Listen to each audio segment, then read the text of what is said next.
Hey, you probably know all about these kind of rock and roll rhythm riffs like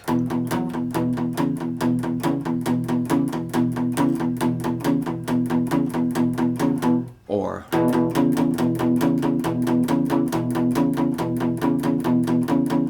or or you probably know all those, but if you don't, I'm doing E5, that's my index finger on the 5th string 2nd fret, which I also sometimes call that, with my students, I call it rock and roll ready position, making sure it's in tune. So that's, again, an E5, an E, and a B note. The E chord is a really good stance where you're just ready to launch into either riffs or scales or leads or chords or whatever you need to do. You're just kind of ready to go. So that's pointer finger here, the low E and the B. If you hit it with 8th note rhythm, that's like 1 and 2 and 3 and 4 and. On the 2 and the 4, you accent the beat by adding your ring finger to the 4th fret 5th string. That's a 6th interval of that chord.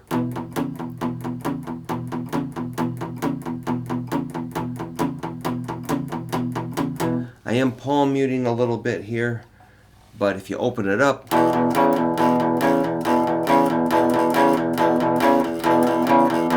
pretty cool to open it up. So I was hitting on the 2 and the 4. If you hit on the 2 and 4 and with the accents, that's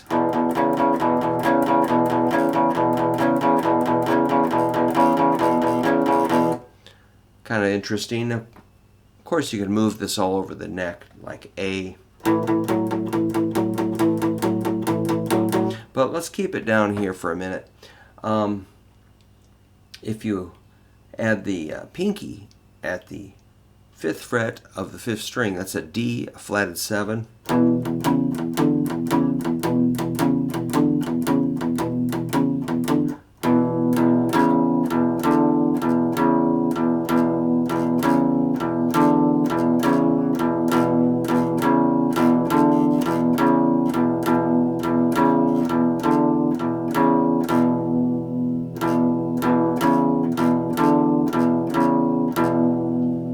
That's got a little bit of a swing feel. Let's see if we can straighten it up.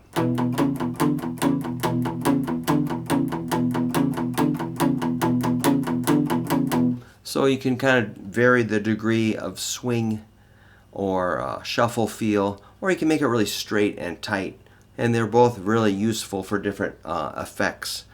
You can swing while the drummer plays straight, or you can play straight while the drummer swings, and same with the bass. All three of those elements can have different degrees of swing or contrasting kind of straight feel, and mix those up, and that's really one of the most coolest recipes for rock and roll and blues and roots music, is a combination of straight feel and swing.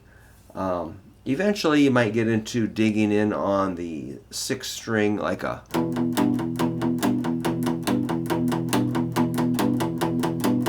that's pretty straight. Here's with a swing feel. And I'm adding middle finger to G on the 3rd fret of the 6th string. 1 and 2 and 3 and 4 and. So I'm coming in on the 2 and the 4. And so the G is a minor 3rd, so that gives you kind of a minor quality.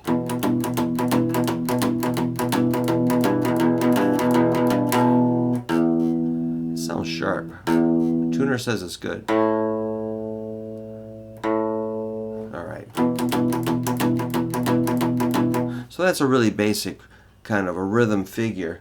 You can also bring in the major, like major 3rd is 4th fret 6th string.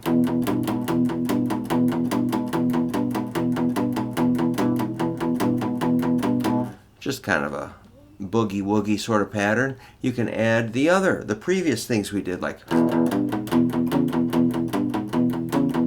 sixth interval, minor third, major third, fifth, sixth.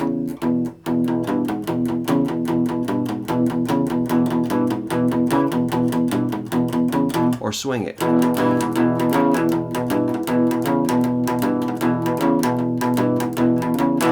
An upstroke sounds kind of cool on that. And I might be getting the fourth string, second fret in there too.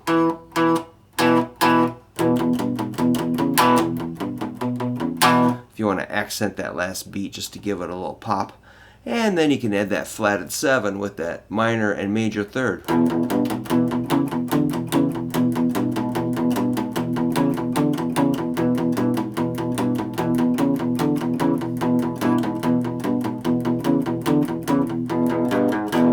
And to me, those are just the most basic kind of rhythm riffs based on an E chord that I can think of. And I don't see a lot of my guitar students sit down and just play that spontaneously.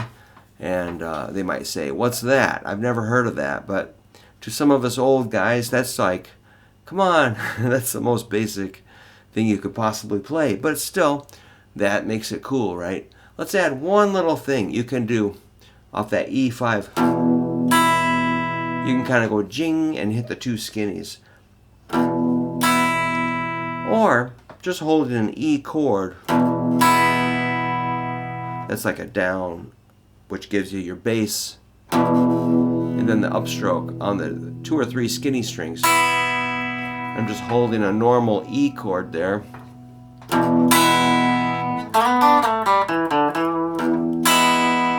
That's a little lick you can throw in there.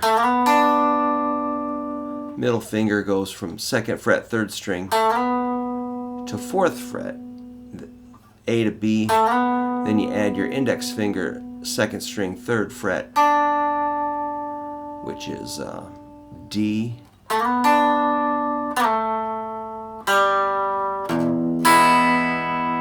You could tie that in with some of those other rock and riff figures, and with that much information, you could write a good hunk of a song. You'd probably need to switch chords at some point, but adding the little licks.